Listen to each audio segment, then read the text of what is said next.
আসসালামু আলাইকুম গাইস, আজকে আপনাদেরকে দেখাবো মজার মজার ভুনা খিচুড়ি কিভাবে পাক করতে হয়।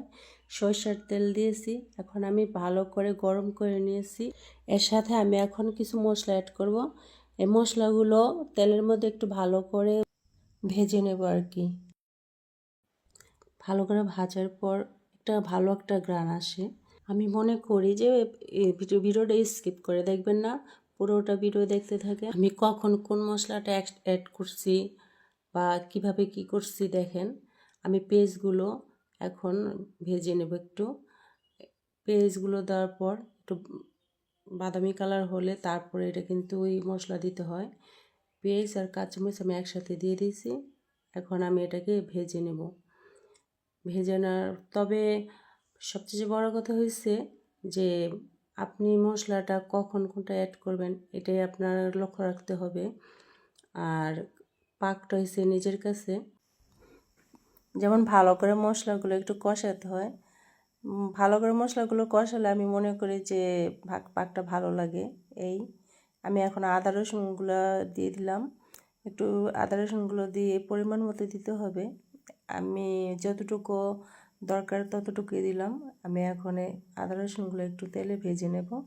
ভালো করে ভেজে যখন আদা রসুনের একটু গন্ধটা ঠিক হবে, আদা রসুনটা ভাজার পর একটু গন্ধ ভালো লাগে আর কি। এরপর আমি এক এক করে মশলাগুলো অ্যাড করব। আমি এখন হলুদের গুঁড়ো দিব কিছু, পরিমাণ মতো দেব। আমি কিন্তু মাংস নিয়েছি 1.5 কেজি, চাউলও নিয়েছি 1.5 কেজি। তারপর দেব শুকনো মরিচের গুঁড়ো।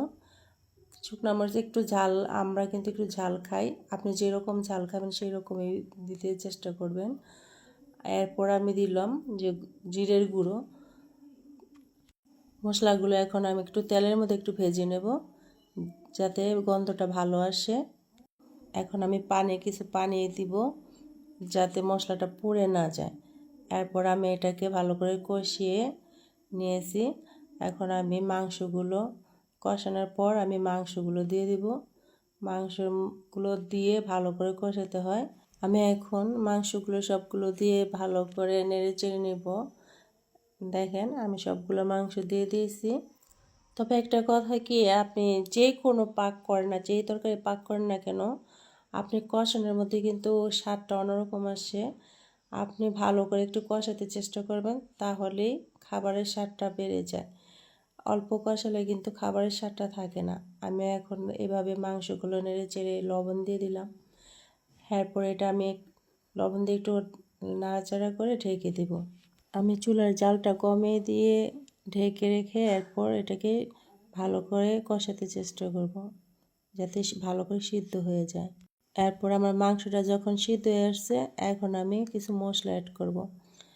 এইভাবে মশলাটা দিলে গন্ধটা ভালো আসে। এখন আমি কিছু গরম মশলা অ্যাড করতেছি। এটার মধ্যে সব রকম মশলা আছে, গরম মশলা, এলাচ, দারচিনি, সব কিছু মশলাই আমি এটাকে ব্লেন্ডার করে নিয়ে আসি। এভাবে আমি অ্যাড করতেছি, দেখেন পুরোটা ভিডিও দেখতে থাকেন। তারপর আমি একটু নেড়ে চেড়ে দিতেছি, দেখেন এভাবে। এরপর মাংসটা যখন সিদ্ধ হয়ে আসছে, এখন আমি কিছু মসুর ডাল ব্যবহার করতেছি। এই মসুর ডালটা দিয়ে পাক করলে ভালো লাগে, যার যেরকম ভালো লাগে। মুগ ডাল দিয়ে পাক করা যায়, মসুর ডাল দিয়ে পাক করা যায়। আমি মসুর ডালটাই পাক করি, আমার কাছে ভালো লাগে মসুর ডালটা।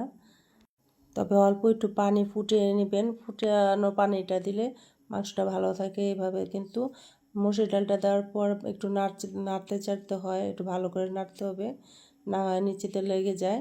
আমি তারপর এই পোলার চাল 1.5 কেজি, পোলার চাল 1.5 কেজি গরু মাংসের সাথে দিয়ে দিলাম। তবে সব সময় খেয়াল রাখবেন যে 1 কেজি চালের সাথে 2 কেজি পানি সব সময় এটা লাগে, আর 2 কেজি চালের সাথে 4 কেজি পানি। এই পানির পরিমাপটা সবসময় খেয়াল রাখবেন। আর পানিটা ফুটানো পানি দিতে হবে। আমি এরকম ফুটিয়ে নিয়েছি, দেখেন অন্য একটা পাত্রে পানিটা ফুটিয়ে নিয়েছি। এখন আমি ওটা মেপে নিয়েছিলাম, আমি পানিটা দিয়ে দিলাম যাতে আমার ভুনা খিচুড়িটা খেতে ভালো লাগে আর ভালোভাবে সিদ্ধ হয়। ফুটানো পানিটা দিলে খুব ভালো হয়। সব সময় লক্ষ্য রাখবেন যে ফুটানো পানিটা দেওয়ার জন্য। আর ভুনা খিচুড়ি কিন্তু ঘন ঘন নাড়তে হয়। যদি আপনি ঘন ঘন না নাড়েন তাহলে নিচেতে লেগে যাবে। আপনি একটু পর পরই লাড়তে হবে। আমার খিচুড়িটা কিন্তু হয়ে আসছে। আমি একটু পর পর নেড়ে চেড়ে এরপর ঢেকে দমে রাখছি চুলাটা অফ করে। এখন আমি দমে রাখার পর একটু নেড়ে চেড়ে দিতেছি। আমার কমপ্লিট হয়ে গেছে ভুনা খিচুড়িটা। দেখেন, দেখতে কিন্তু খুবই লোভনীয় হয়েছে। এভাবে পাক করে দেখেন, খেতে খুবই মজাদার, খুবই মজাদার। ভুনা খিচুড়িটা এভাবে খুবই ভালো লাগে, না খেলে বুঝতে পারতেন না। আমি প্লেটে সাজিয়ে নিয়েছি, দেখেন কেমন হয়েছে। যেটা দেখতে ভালো লাগে ওটা কিন্তু খেতেও ভালো লাগে। দেখেন খুবই ভালো লাগতেছে।